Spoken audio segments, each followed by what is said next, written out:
दोस्तों नमस्कार, स्वागत है आपका यूट्यूब चैनल एबी टेक में। दोस्तों इस वीडियो में हम बात करेंगे एडेड माध्यमिक विद्यालयों में जो क्लर्क की भर्तियां हो रही हैं उसमें आपको जब ज्वाइनिंग होगी तो कितनी पेमेंट मिलेगी, यानी कुल सैलरी कितनी मिलेगी। इसमें हम सारे टर्म्स को डिटेल से समझेंगे कि बेसिक पे क्या होगा, ग्रेड पे क्या होगा, लेवल क्या होगा, इसके अलावा डीए क्या होगा, एचआरए क्या होगा, एनपीएस क्या होगा, टैक्स क्या होगा, ए टू जेड सारी डिटेल्स कवर करेंगे। तो वीडियो को अंत तक देखिएगा। बहुत सारे छात्र जो है उत्साहित हैं इस भर्ती को लेकर के।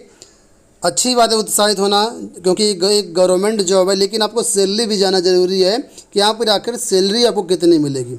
तो वीडियो को सबसे पहले तो आप लाइक कर दीजिए और शेयर भी कर दीजिए। अपने जो भी व्हाट्सअप ग्रुप हैं या टेलीग्राम ग्रुप हैं या फेसबुक ग्रुप हैं वहाँ पर शेयर भी कर दीजिए। और इसी तरह के अगर अपडेट चाहते हैं कि हर अपडेट आपको इस भर्ती से संबंधित मिलती रहे तो चैनल को सब्सक्राइब कर लीजिएगा। ठीक है, तो सबसे पहले शुरुआत कर लेते हैं हम लोग ग्रेड पे से। तो सहायक लिपिक के जो भर्तियाँ अशासकीय माध्यमिक विद्यालय में हो रही हैं उनका जो ग्रेड पे होगा वो ग्रेड पे 2000 रुपये होगा। और लेवल की बात करें तो लेवल 3 होगा। और यहाँ पर ये दे सकते हैं वेतन बैंड आपका 5200 से लेकर के 20,200 रुपये तक आपका रहेगा। और पे मैट्रिक्स के अकॉर्डिंग अगर बात करें तो वो आपका ये रहेगा। ठीक है, अब मैं आपको टेबल के माध्यम से समझाने का प्रयास करता हूँ कि आखिर सैलरी वगैरह कैसे कैलकुलेट होती है और कैसे काउंट की जाती है। तो यहाँ पर आप लोग देख सकते हैं पुनरीक्षित वेतन मैट्रिक्स की ऑफिशियल कॉपी है। ठीक है, जो कि आप लोग ऑफिशियल वेबसाइट शासनादेश.up.nic.in से सत्यापित भी कर सकते हैं। ठीक है, अब यहाँ पर देखिए सबसे ऊपर दिया गया वेतन बैंड वही 5200 से लेकर के 20,200। और इसमें ग्रेड पे की बात करूँ तो यहाँ पर देखिए तो ग्रेड पे 2000 मेंशन है। और लेवल की बात करूँ तो लेवल 3 है, जो अभी मैंने ऑफिशियल नोटिफिकेशन में आपको दिखाया था। ठीक है, अब यहाँ पर देखिए आपको लेवल ध्यान रखना है और मूल वेतन देखना कितना है। तो जैसे आपकी ज्वाइनिंग होगी तो सबसे पहले जो नियुक्ति होगी आपकी 21,700 रुपये पर होगी आपकी। ये आपका बेसिक पे बन जाएगा, जो सबसे पहले कॉलम में यहाँ पर लिखा हुआ है। ठीक है, ये देखिए ये 21,700 ये आपका बेसिक बन जाएगा, इसको मूल वेतन कहते हैं। ठीक है, तो ये आपका हो जाएगा स्टार्टिंग 21,700। 21,700 आपका मूल वेतन हो गया। ठीक है, अब मूल वेतन में क्या है, इसमें महंगाई भत्ता भी जुड़ता है जिसको डीए बोलते हैं। तो वर्तमान में 34% डीए मिल रहा है, लेकिन 38% डीए जल्दी ही लगने वाला है। दीपावली तक आराम से 38% लग जाएगा। तो जब आपकी नियुक्ति होगी, आपकी नियुक्ति तो होगी जाकर के जनवरी में। ठीक है, तब तक मुझे लगता है कि आपका 38% डीए आराम से मिलेगा, आपको कोई दिक्कत नहीं है। तो यहाँ पर कैलकुलेशन 38% के हिसाब से कर लेते हैं। तो मूल वेतन पे लगता है डीए, तो 21,700 का 38% कैलकुलेट करेंगे आप तो ये निकल के आएगा करीब 8,246 रुपये। 8,246 रुपये। तो इसी मूल वेतन में आप 8,246 रुपये जोड़ दीजिए। तो अब अगर टोटल करेंगे तो ये आपका बन के आ जाएगा 29,946 रुपये। 29,946 रुपये ये आपका बन गया बेसिक प्लस डीए। ठीक है, और आपको बता दें जो एनपीएस करता है वो बेसिक प्लस डीए जो अमाउंट आया है 29,946 इसी का 10% कटता है। ठीक है, तो अभी देखेंगे बाद में कहाँ कटेगा जा करके। अभी तो टोटल सैलरी पहले हमें निकालना है। टोटल सैलरी कैसे निकलेगी, बेसिक हो गया 21,700, डीए हो गया 8,246, इन दोनों को जोड़ा तो 29,946 रुपये आ गया। ठीक है, अब यहाँ पर हम ये देखेंगे कि एचआरए कितना मिलेगा। एचआरए भी यहाँ पर अभी आपको काउंट होगा, सैलरी में जुड़ेगा। तो ये भी एक कॉपी देख सकते हैं जो कि 18 जुलाई 2018 की है। और इसके अनुसार यहाँ पर जो नई दर हैं एचआरए की वो यहाँ पर मेंशन की गई हैं। तो यहाँ पर टेबल से आप लोग समझ सकते हैं कि ये टेबल आपकी दी गई है। अब एचआरए जो मिलता है यानी हाउस रेंट अलाउंस, रहने के लिए जो आपको पैसा मिलता है गवर्नमेंट की तरफ से, वो डिपेंड करता है कि आप किस शहर में रहते हैं, क्योंकि शहर के अनुसार कम या ज़्यादा होता है। तो अगर आप यहाँ पर लेवल 3 में देखें, क्योंकि जो क्लर्क है वो लेवल 3 के अंतर्गत आता है, जैसा कि मैंने आपको शुरुआत में बताया था। तो इनको अगर ग्रुप ए के शहरों में इनकी ज्वाइनिंग होती है, यानी कॉलेज आपका ग्रुप ए के शहर में तो 2400 रुपये मिलेगा। अगर ग्रुप बी के शहर में आपकी ज्वाइनिंग होती है तो 1200 रुपये आपको एचआरए मिलेगा। और अगर ग्रुप सी में आपकी ज्वाइनिंग होती है तो आपको 800 रुपये एचआरए मिलेगा। ग्रुप सी मतलब एक तरीके से ग्रामीण कॉलेज आप समझ सकते हैं। ठीक है, तो यहाँ पर अगर आप जानना चाहें कि ग्रुप ए वाले शहर कौन से होते हैं, ग्रुप बी वाले कौन से हैं, ग्रुप सी वाले शहर कौन से, तो यहाँ पर इसको मेंशन किया गया है। तो ग्रुप ए में वो शहर आते हैं जो कि अच्छे अच्छे शहर हैं, बड़े बड़े शहर हैं, जैसे कि लखनऊ, कानपुर, मेरठ, सहारनपुर, बरेली, इलाहाबाद, वाराणसी, आगरा, गोरखपुर, नोएडा, गौतम बुद्ध नगर के अंतर्गत जो है गाज़ियाबाद, अलीगढ़, फिरोजाबाद, झांसी, मुरादाबाद के शहरी क्षेत्र। इनके जो शहरी क्षेत्र होंगे वो आपके आएंगे ग्रुप ए में।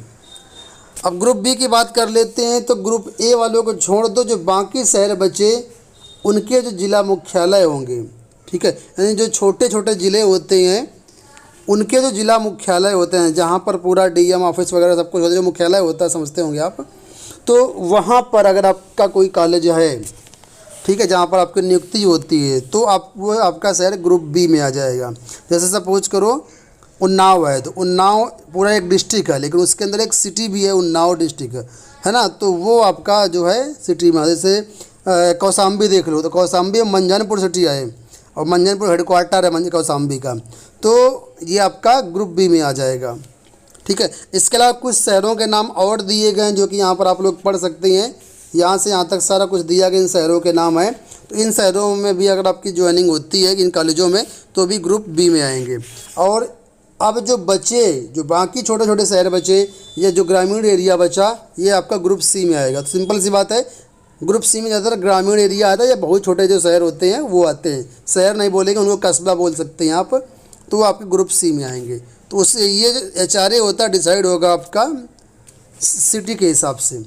ठीक है, तो अब देखो फाइनल सैलरी आपकी कैसे बनेगी। तो फाइनल सैलरी के लिए क्या होगा, basic plus DA plus HRA तीनों जुड़ते हैं।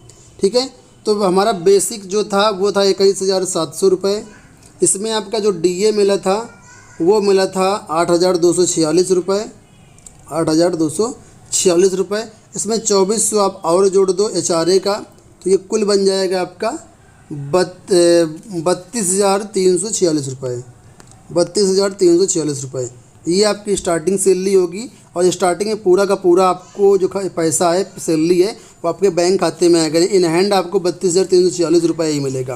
हालांकि इसमें बाद में कुछ कटौती होगी, लेकिन वो 5-6 महीने बाद होगी। कटौती कौन सी होगी, जिसमें NPS की कटौती होगी, जिसको नई पेंशन के नाम से जानते हैं आप लोग। तो इसमें कटौती होगी, कितनी कटौती होगी, तो NPS जो होता है वो बेसिक प्लस DA इन दोनों के जोड़ का 10% कटता है। तो इन दोनों को अगर जोड़ दोगे तो ये आएगा आपका 29,946 रुपये, और इसका 10% आएगा 2,994 रुपये। इसमें 2,994 और माइनस कर दो तो फाइनल सैलरी बनेगी जो ग्रुप ए के शहरों में होगा, वो बन के आएगी, खाते में आएगी आपकी 29,392 रुपये सैलरी आपकी होगी। NPS कटने के बाद 52 रुपये, NPS कटने के बाद ग्रुप ए के शहर में। ठीक है, इसी तरीके से ग्रुप बी में अगर आप जोड़ोगे तो बेसिक हो जाएगा 21,700 रुपये, DA था 8,246 रुपये, और ग्रुप बी में आपका जो HRA मिलता है 1,200 रुपये मिलेगा। तो कुल मिलाकर के सैलरी बनेगी, टोटल सैलरी जो बनेगी ग्रास सैलरी, वो 31,146 रुपये बनेगी। इसमें फिर से आपका 29,94 DA NPS कटेगा बाद में।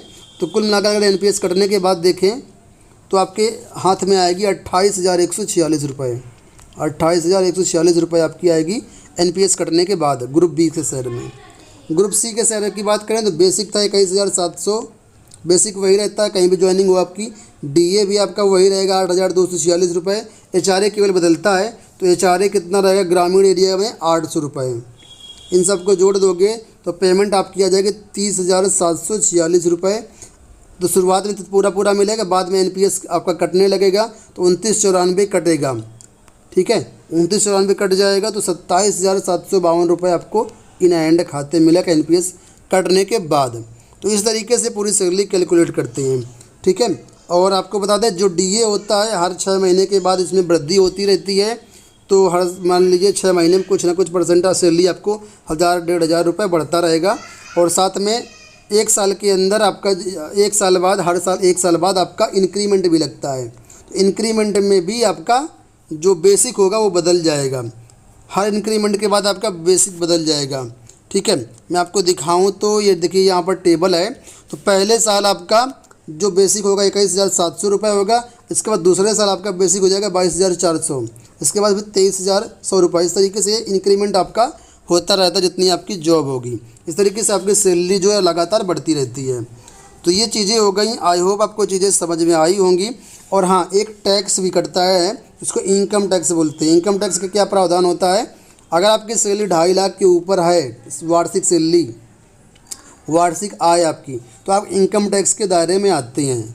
तो आपके खाते से आपको जब सैलरी होगी उसमें महीना के हिसाब से इनकम टैक्स भी कटने लगता है। कभी कभी 1,000 रुपये और कभी कभी 1,500 रुपये। उस स्वेच्छा से आप कटवाना होता है, इसमें कोई ज़बरदस्ती नहीं होती है। क्योंकि अगर आपके इनकम टैक्स के दायरे में आते हैं तो फरवरी या मार्च के महीने में टोटल आपका कैलकुलेट किया जाता है कि साल भर में आपको कितना पैसा मिला, यानी कितना आपकी इनकम हुई। उस हिसाब से जो आपका इनकम टैक्स बनेगा वो फरवरी वाले महीने में आपकी सैलरी से काट दिया जाएगा। कई बार ऐसा होता है कि पूरी पूरी 1 महीने की सैलरी चली जाती है इनकम टैक्स में।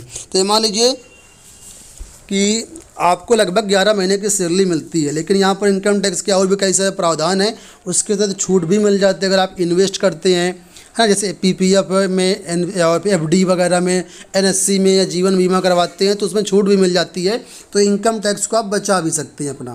तो अगर आप जानना चाहते हैं इनकम टैक्स कैसे बचाते हैं, कहाँ कहाँ छूट मिलती है, तो कमेंट बॉक्स में ज़रूर बताइएगा, उसका सेपरेट वीडियो बना देंगे। फिलहाल इस वीडियो में इतना ही। धन्यवाद।